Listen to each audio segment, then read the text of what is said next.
કમોસમી વરસાદની આગાહીને પગલે અમદાવાદમાં પ્રશાસન સતર્ક। 8 અને 9 જાન્યુઆરીએ કમોસમી વરસાદને લઈને હવામાન વિભાગે આગાહી જાહેર કરી છે અને તકેદારીના પગલાં લેવા પરિપત્ર જાહેર કર્યો છે, જેમાં એપીએમસી અને અન્ય સરકારી ગોડાઉનમાં અનાજ કે અન્ય પાક ના પલળે તે માટે વ્યવસ્થા કરવા જણાવાયું છે।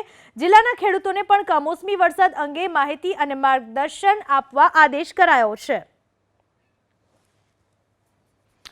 8મી અને 9મી જાન્યુઆરીએ વરસાદની આગાહી કરવામાં આવી છે, જેને લઈને પ્રશાસન પણ એલર્ટ જોવા મળી રહ્યું છે। એક પરિપત્ર જાહેર કરવામાં આવ્યો છે, જેમાં યાર્ડમાં જે જણસ છે એના માટે પૂરતી વ્યવસ્થા કરવા માટે તકેદારીના પગલાં લેવા માટે અત્યારથી કહી દેવામાં આવ્યું છે યાર્ડના સત્તાધીશોને।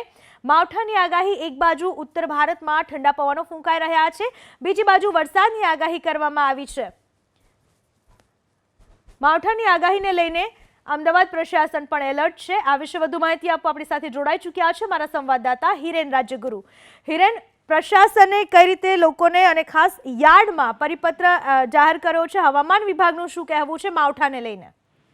જો હવામાન વિભાગની આગાહી છે પૂનમ કે આગામી 8 અને 9 તારીખ એટલે કે 2 દિવસ ગુજરાતની અંદર કમોસમી વરસાદ થઈ શકે છે। અમદાવાદની અંદર વરસાદ થવાની શક્યતાના પગલે અને હવામાન વિભાગની આગાહીના પગલે અમદાવાદ પ્રશાસન દ્વારા એક પરિપત્ર જાહેર કરવામાં આવ્યો છે।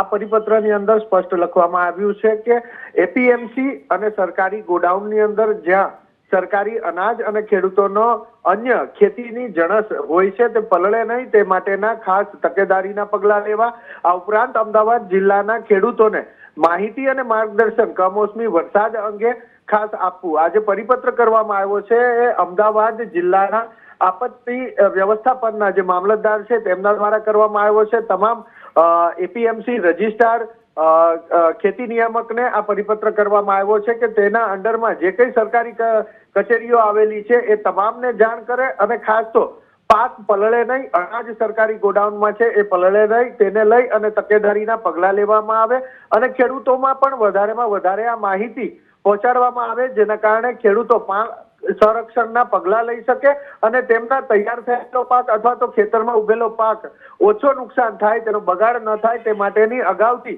તેઓ કાર્યવાહી કરી શકે। ખાસ તો જે પશુઓ માટેનો ઘાસચારો હોય છે તે પણ પલળે નહીં તેની કાળજી રાખી શકે એ માટે આ પરિપત્ર કરવામાં આવ્યો છે। હિરેન, આભાર આપનો તમામ માહિતી બદલ।